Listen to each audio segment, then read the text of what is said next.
AI, in the travel, here we go. Got that AI on the low, taking flights to and fro, booking trips in a snap with a simple chatbot flow. AI, revolutionizing how we roll. Gonna hop on a plane, feeling so.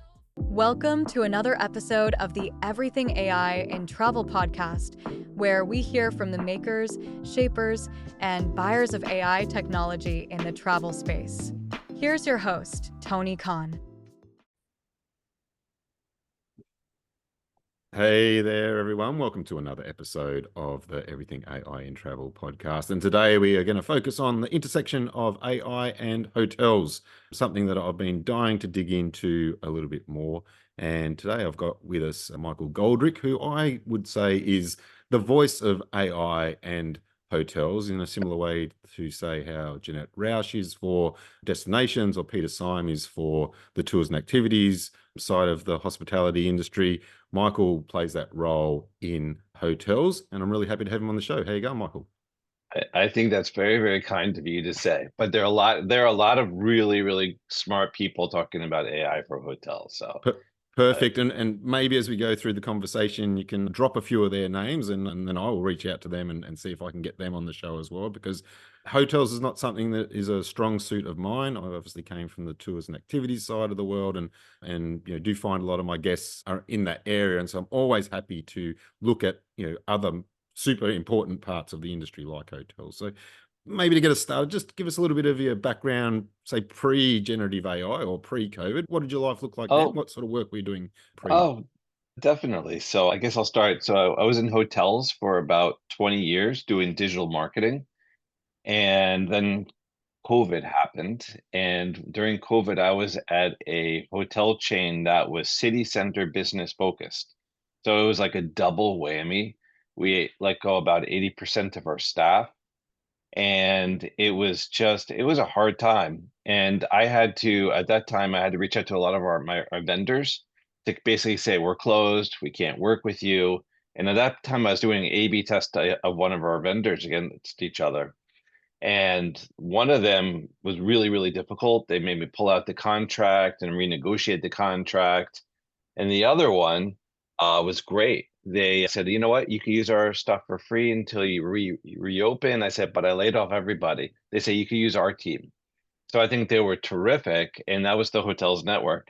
And so when we reopened, I reached out to them. I'm like, hey, you guys are so great. I'd love to come work with you. I'm going to leave the hotel space. And so I signed up. I was the voice of the customer for them, working with, talking about marketing, sales, customer success, and also help evangelize them in the United States.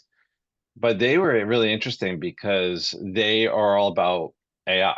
So they're not about how generative AI is, like in what we kind of think of. A lot of people think of AI as the chatbot, but actually they were AI in terms of machine learning, AI just looking at pattern recognition. They're AI in terms of predictive personalization. They still are. So when someone's on the website, they can predict if the person is high intent versus low intent. And if you're high intent, what you want to do is you want to suppress all the offers. You want to sell them up on either a more expensive room or another day. But if you're low intent, you want to, give them a deeper discount that's only for them. So while I was working with them, I saw ChatGPT came out, and that was November of 2023. And I was looking at it, I'm like, that is the future. And I had a moment like that once before when I was in a PhD program at a university called Northwestern University. I was there. I started in 1994. And in 1995, I was walking through the computer room and I saw this thing called Mosaic. And I was looking at it and I'm like, oh, this is really cool. And I said, that is the future. And that was the first internet browser. I'm like, that is the thing. But when I saw ChatGPT, I'm like, you know what? I told my wife, saying, you know how I said about Mosaic, this thing's gonna be even bigger. And so she's like, well, do something about it. So I'm like, okay. So I figured, you know what, stay in my lane. I'm a hotel guy, stay with hotels. And then what I do is just educate the hospitality industry all about this technology. And that's what I've been doing. So I'm very involved in an organization called HSMAI, Hospitality Sales Marketing Association, that deals with sales, marketing, revenue managers, really the whole commercial teams. And so I educate the local chapters And I was on a national marketing advisory board for 4 years till I termed out. But right now I'm on the Global Foundation, and I'm part of the Global Foundation.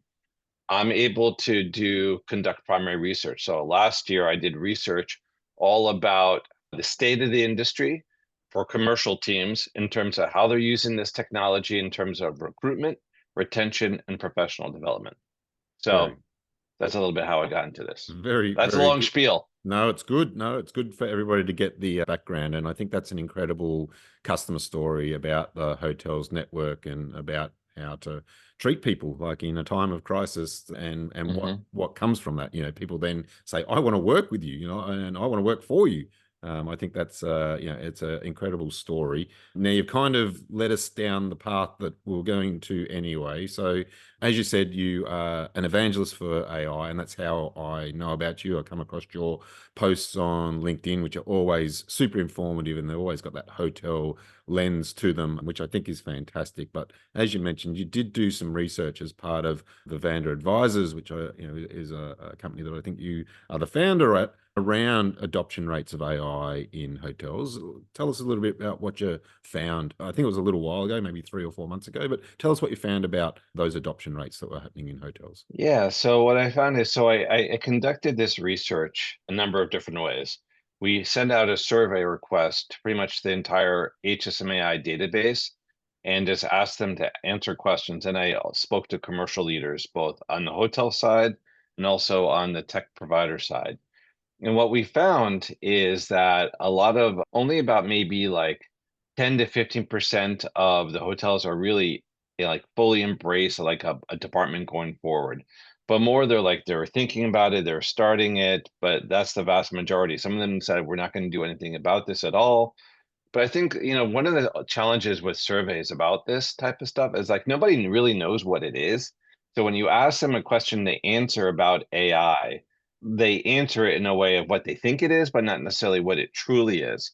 And I believe, like, if you look at marketers, if your company isn't allowing you to do it, then you're going to be doing shadow AI, which means you're going to be doing it on the side because it is just so helpful and ridiculously powerful that as long as you conform to not putting in any PII information, nothing proprietary of your company, if you're just safe and smart, then you can use it to help, whatever marketing campaigns you're doing, marketing briefs, what have you. So it is just too powerful to stop people. But I think there is this level of, particularly in the hotel industry, where they've been hacked a lot, and so you have the IT team being very concerned from a cybersecurity perspective. Then you have the legal teams also very concerned about it from, getting sued by a customer or having the wrong information out there.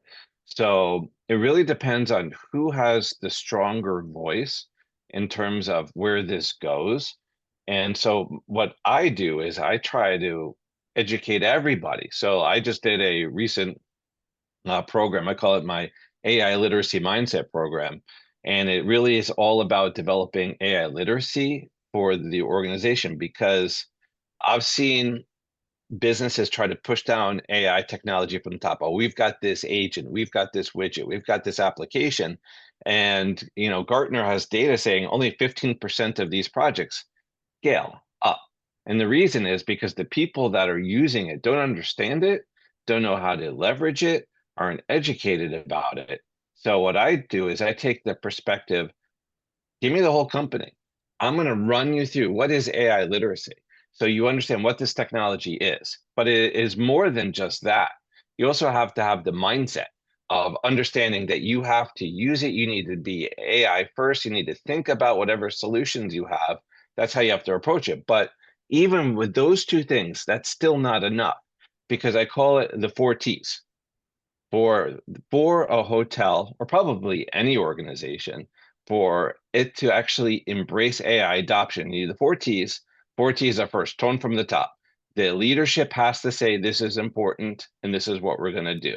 Then the number thing is, so even if the leader just says this is what we're going to do, if they don't give them access to the tools, tools is the second T. So people have to have the tools available to them.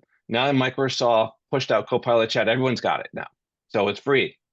So everyone's got, in theory, the access to, the tools. But just those two things isn't enough. Then you need to actually have training. So the training of what literacy as well as mindset. But that still isn't even enough. The last thing and the most important thing is time. Because what happens is that there's this level of uncomfort as you start to use this thing that it slows you down. It's like being a manager, and you can actually delegate something to somebody and you know it's probably going to be done wrong, but you really want to get it done. So you're like, oh, I'm going to do it myself anyway. So that kind of process of how people deal with this AI is like, yeah, I'm just gonna do it myself. I'm gonna do it the way I've always done it versus farm it out. So I think with those four T's, if they do that properly, that is when you actually start to really reap the huge opportunity. And I call it like a huge, like it's a time paradox. You have to invest the time to gain the time. So And a true. lot of people don't want to invest the time. A lot of people do not want to have to do this continuous learning that is associated with this stuff. So a lot of people like, you know what? I'm just not going to do it. I'm going to sit on the sidelines. Yeah, I mean, I really love that 4T framework. Oh, and I love any type of framework that helps people understand better the steps that they need to take, right? Or what the steps to success are. And I do quite a bit of consulting inside of companies, and I don't call it the 4Ts, but what you've explained is, basically exactly the process that we go through. And each step is equally critical, in my opinion. Like, if you do not have the tone from the top, for example, in my experience, it never works. Right. Right. So like it is so critical. You can have all the training tools and time you want, but if the it's not seen as important at the top level, then Right. from my experience, it just doesn't cut through with the rest of the business, mainly because of probably the time factor, right? Because, people, well, my deadline's Friday. So if I bugger around with this AI thing from Monday to Thursday and it still hasn't got me my answer, well, then I'm up all night doing it the old way to get my work in on time. And I think that's kind of where employees and managers need to find the rhythm, that, because if actually they crack it, then they Right. actually gain back all the time, because they'll have the AI that'll be able to do that for them. I'd love to, you touched a little bit there on how, for example, AI can be revolutionary in marketing.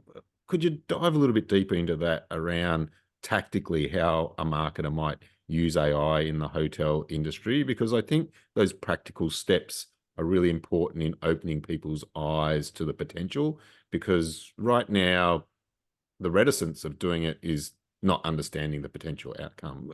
Would you have some kind of specific tactical examples how people could use AI in marketing Uh, for hotels? I could, but I think the most important thing is what I tell people is whenever you do anything, just think, how can AI do this? How can I use this from AI to writing an email? Like some people kind of like struggle with giving the right reply, or they get an email from their boss and not really understand the sentiment. Say, okay, is this a nasty note or is this an okay note? Like what is the tone here? If they can't figure it out, like give it the whole thread. To, sometimes you get a list and the first and last name or one column, and you're like, oh, I got to split this because I need first name, last name. I got to write this Excel formula so you can kind of figure it out. But what if there's a middle initial in there? Then it's like, oh, then you got to use the find function. So then you just put that into one of these chatbots, and bang, it'll just do it all for you. So it can help you with spreadsheets massively with a VLOOKUP or whatever.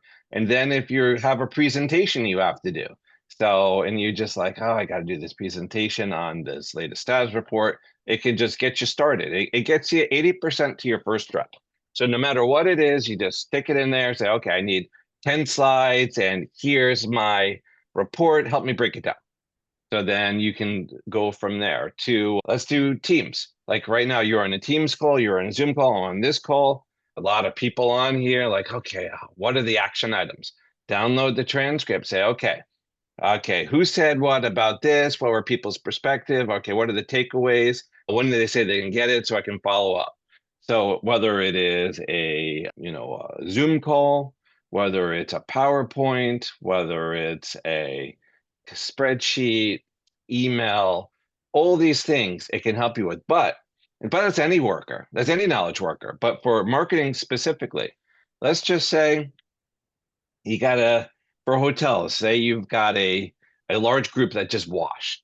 They just canceled, and it's like you got this big hole in, say, 2 months, and you need to come up with a huge campaign. You can come to this technology. What you do, I give it all the information about your hotel, so it knows about your hotel. You has your brand voice. You can load up the brand voice. You can load up like special features about your hotel, and you say, okay, and even put in information of your competing hotels in your comp set. Say, okay, we had this big group that just washed. We need to fill these 5 nights immediately. Give me a strategy in terms of what I need to do so I can drive occupancy. I need you to take the persona of a chief marketing officer who's an expert in Google and CRM and all this other stuff. And then bang, it'll give you a whole plan. And then that's where you bring your wisdom and your experience and say, okay, well, that doesn't make sense. That makes sense. I'll get rid of that. I'll do that. I'll drill down on this one. All right. So you have that. I'm like, then you like look at them like, okay, now I want you to be a revenue manager. And how should we price this? How should we discount this? Or what kind of package should we put together? And what should the terms and conditions look like? So you have that whole thing, then you can get that, and then you bring it to the team, to the RevMax team, which is comprised of the GM, the revenue manager, and the department head of sales. But here's an idea, and you can bang this all out in about a half an hour. So good. So if you're told about a wash, you bang it all out, then you put a little bit of your wisdom in there. Say, okay, here's a thought. What do you think? What do you think of it? And then you can go ahead and execute that. So then, in terms of executing that, you can use all the technology to help write the special offer, help you develop the content for the website, have you write the actual e-blast email, have you come up with a cadence for the email, the segments that you should use. It can do all of that. So long answer to your question, but I love it. That's what it can do. I absolutely And love that's that. just the tip of the iceberg. For The tip sure. of the iceberg. For sure. 'Cause it can do pretty much anything. And that, I guess that's kind of the Yeah. point. But I really love that example, because who doesn't love an employee that walks into the room and doesn't say, oh, we've had, our big client cancel and we're in the hole for 5 nights, but comes in and says, hey, we've had the big client cancel and we're in the hole for 5 nights, but I've got a plan. If that's not the fast track to like success in your own career, I do not know what is, because that's what every manager actually wants to hear from their employees. Like that is, and like you said, it can be done in half an hour. So before anyone even knows that the big group is cancelled, you've already come up with a plan that can still be workshopped amongst the group and refined and tweaked and whatever, with all that human expertise in the room. But they are 90% along the way to a solution to what otherwise would just be heads in hands around a desk. So that's 100%. So I am, and to that point, so I'm for high tech, which is the high tech HSMAI, which is in June 14th. I have my new book. This is my first book over there, all about personas. There we go. And talking about, AI personas. There it is right there. But my new book, I call it the AI literacy playbook for hoteliers. And one of the big things I say in there, because you're asking about this, is the way to how to think about this technology. And I tell people the way to think about this technology is think of it as a remote associate that is capable to do just about anything you ask them to do, but it's their first day on the job. So if the technology is not producing results you want, it's not the technology's fault. It is your fault because you're not being a good manager. And as a good manager, as someone who is just starting, you need to give them context. You say, okay, I need you to do this project, and here's the information you need. You need to give them examples. Here's some stuff that you've done in the past. This is what it needs to look like. You need to give them a role. So they're like, you are this copywriter, you are this whatever. And when it actually delivers information back to you, you got to give them feedback. Say, okay, well, this was good, but that wasn't great. I think you need to expand here, less adjectives, no M dashes, blah, blah, blah. And that if you can, people can make that shift to look at it as this remote associate versus just a thing, I think a large majority of people will be able to get it. Yeah, for And sure. that's just hard for And people. if you have an employee who brings you back a piece of work, it's maybe somebody that you manage, and you look at it and you've got some questions about what they've produced there, you probably ask them some questions, right? You would like, oh, okay, I see what you've done here, but have you thought about this? Or, what about this bit here? Have you thought about the context of X, Y, and Z as you've, formulated that? You need to do that also with the AI, right? The more questions you ask after your initial query, the better the answer becomes over time, because you are inserting the pieces of knowledge it doesn't have, the context it doesn't have. And I think one of the big fallbacks in AI adoption generally is people try it once, generally with something that they are an expert in, and maybe don't prompt it that well, and they get 80% okay answer. And they look at it and go, well, it's not that good. But if they ask it Well, something about something they know nothing about, and the answer they get back, they go, whoa, hey, that is so, I yeah, didn't know any of that. That's good. And so I think that's kind of that's the paradox that a lot of people live in, but you need to yeah, keep asking it questions, right? right. And to me, I believe the genesis of that paradox has to do with Google versus ChatGPT. If you put them side by side, they look so similar in terms of the context window where you actually type your information. And Google has taught us to think in 3 or 4 keywords. Mm. And if you use that paradigm and use it into ChatGPT or Gemini or the other things, you're going to get an awfully generic result that you're going to have that sort of like, oh, that's not so great. I could have done better. So it is, but the thing is, what people don't understand is a fundamentally different model. Whereas the Google model, the old Google model is search, scroll, search, scroll, search, scroll, eventually find a website to get your answer. This new paradigm is you get your answer.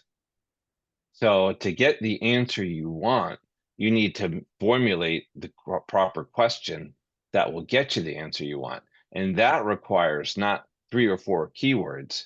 That requires a really thoughtful spending the time to type down what you really want.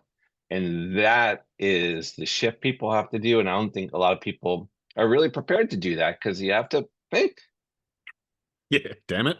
Well, funnily enough, that's a great segue that you've kind of mentioned the old Google, because the new Google is telling us that actually humankind is shifting. So they are telling us that the query length is getting longer, even in the old Google search box. So people, as they context switch between an LLM that they use and go back to Google occasionally, are now writing longer queries into old Google, and therefore they've released new Google, an AI-enabled AI mode. And I've seen that you've been doing some testing recently with some of the Google products, and particularly around their agents product, and getting it to do some quite complicated things. Can you run us through what you've been doing and what you've seen from those types of experiments? Yeah, I'll start with Project Mariner, which I just got access to. So Project Manager is equivalent to OpenAI's Operator, and it's a computer use agent. And what that is essentially is you create a prompt, and it goes and manipulates the web browser.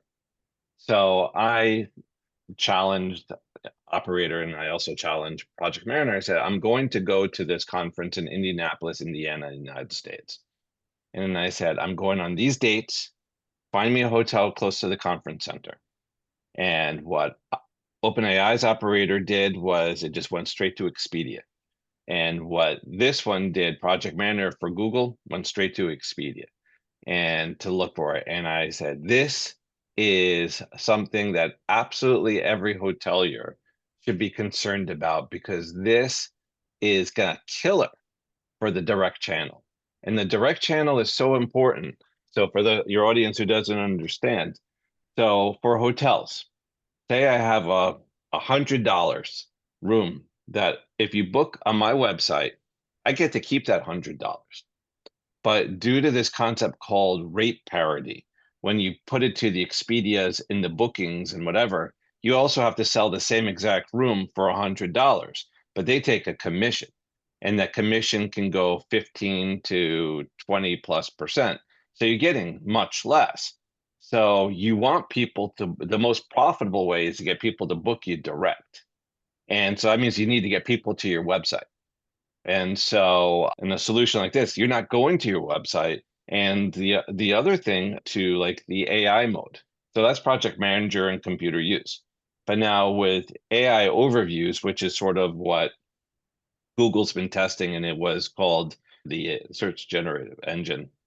It is pretty much just kind of coming up with a summary of your search at the top. But what it does with the summary at the top is it pushes everything else down. So your old organic listings that were kind of buried below before are buried even further. So the only way people kind of get to your site is if you're probably paying for visibility. So now let's go to AI mode. So AI mode, what it is a more comprehensive AI overviews. It's richer, but what they do on this one is they keep the answers that you get. Like say I put in, give me a list of hotels in New York City in Midtown. It'll give me lists of the hotels in Midtown, and it'll break it down by like, luxury versus upscale versus whatever. But they have these things like these little dotted links underneath them. And these dotted links, if you click them, they go to the Google business listing. So they don't bring you to a paid search, they bring you to a Google business profile. But they're all also on the right-hand side, you have a couple of like OTAs listed as well. So you've got your OTAs and then you got your Google. So what they're trying to do is encapsulate you in their Google ecosystem. So you have to kind of stay there. And then since Google makes a lot of its money through advertising, they don't want to give up the ad. They're not going to do anything that's going to kill that. What they're going to kill is anything that's free. So you're going to have to pay to be visible. And so I think along the right-hand side or whatever, at least that's where it is right now. That's where you're going to have to be visible, For and you're going sure. to have to pay. Yeah, totally. And I mean, it's only a matter of time before default Google becomes the Google AI mode, right? And so I think at the moment you still get to choose whether you want to use it or not. But I don't think that choice is going to hang around for very long. And for those that not in the US, they've rolled it out to everybody in the US already, Google AI mode. And I think it's coming to the rest of us very shortly. But it's definitely something that you need to be incredibly aware of, because ultimately it leads to less clicks to your website. The examples they gave at the Google I/O conference even had the checkout happening on the Google page, as opposed not even going into an OTA to check out. And like, it was pretty damn incredible as to what was happening there, that if Google comes in at the transaction layer, they can take money there. They can be a tax on everything that's bought, from a Google search is going to be a pretty incredible money spinner for them. And I'm sure they're very excited about that. But as you said, they also want to protect their advertising revenues in the meantime. Yeah. But the other piece I got from what you said there is that everybody needs to go and check out their Google business listing ASAP and make sure that it is totally up to date with exactly how you want it to be, with the best pictures you've got, that that your website's in there properly. I mean, I go to a lot where they've still got their Facebook page or whatever. It's like, oh my God, you really need to sort this out. And then the other bit I'd like to just dig into with you a little bit is on those operator examples.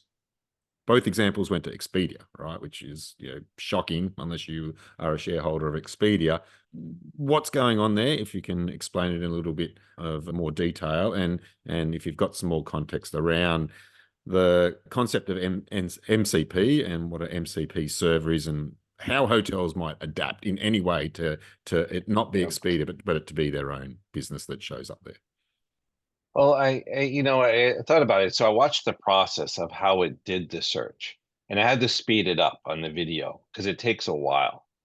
So I think if they are trying to think about how to do this in as timely and as efficiently as possible, it makes sense to go to a Booking or an Expedia.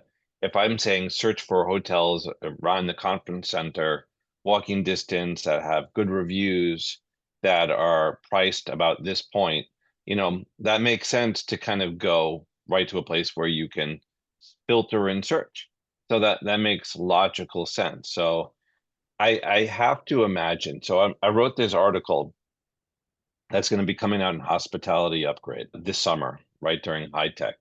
They asked me, it's a feature article, my first feature, so I'm super excited. Woohoo! But they said they want me to write about Web3. They want me to all write about blockchain. And I said, I'm going to write about Web3 and Web4, because Web4 to me is more interesting, which is all AI agents, into what you're talking about with this MCP thing. So I said, the future, I believe, is like this thing, the Project Mariner. When it gets better, we're all going to have an agent like that will do anything we want it to do. So, and eventually it'll have access to our wallet. And so to make it secure, you probably want it to be on the blockchain so it's safe. Then if you're going to have your agent, then you're going to want it to transact business with another agent, which is the hotel agent. So the two agents are going to go back and forth and negotiate and come up with check availability, come up pricing, and then come up with a deal there. And then the person will get a token. So the question here is, how, if I give my agent, say, go out and search for the best rate for this hotel, blah, blah, blah, blah, and it's going to not use like Expedia. If I wanted to really search and go in, I'm like, give it a bunch of parameters and say it does go browse the internet. Then how do these two agents find each other? And I believe that there will have to be a new distribution channel, that all these hotel agents are standing on this line. And where this line is, I think it'll probably have to register either with Google or with Microsoft or OpenAI, where you essentially pay to have your hotel agent just there visible. So when someone's searching, it kind of goes to that chatbot and say, okay, here's our list of preferred agents, and this one paid more for higher visibility. So, and then they start to look for each other and talk to each other that way. So I Damn it. think that's going to be, and I think everyone will be paying a different price. Just like when you're on an airline, the person next to you didn't pay what you paid. Hmm. So right now the hotel room prices are pretty much commoditized. Like everyone's paying like one rate for a room type. But I think that's going to change. Whereas like what your willingness to pay, in terms of like when I talked about the predictive personalization, like maybe the hotel agent thinks that it can get more money out of me if I like a high floor in a corner that has a kitchen. Then they'll say, okay, well, this guy's willing to pay for that, so I'm going to put an extra $10-15 on that. So I think that you're going to start to see, when these agents work, you're going to actually see a truer sense of the microeconomics of supply and demand being much more efficient. It's an exciting time, and I think I'd love to dig into how that might break the price parity model, and there's so many other things that I'd love to dig into around that. But we've only got a couple of minutes left, and the other takeaway I took from that is, if you are a hotel, you need to ensure that whatever your USP is, you need to have that front and center. Why are you different to the hotel that's down the road? You need to make sure that is very clear in the way that you are marketing on your website, because if the agent does go search, and if the person's looking for family friendly, or for a hotel that never hosts conferences because they hate being behind the line at the buffet of the conference people, or whatever it is that they have as their personalization, you need to make sure you are telling both the world, but also the AI agents, that is who you are, so that they can find you that way. Michael, this has been an incredible chat. Thank you so much. You mentioned that you're going to high tech. Tell us how people can find you there. And if they're not going to high tech, what's the best way for them to get in touch with you if they've liked what they've heard today? So high tech, I kick it all off on that Monday morning at 9 a.m. center stage. They got me for about 75 minutes talking about AI fundamentals with a couple other folks. So if they're not there, then I'm going to be at a bunch of the parties. You can find me through those, or they can just reach out to me via LinkedIn. I think Michael Goldrich, Vivander, you'll find me.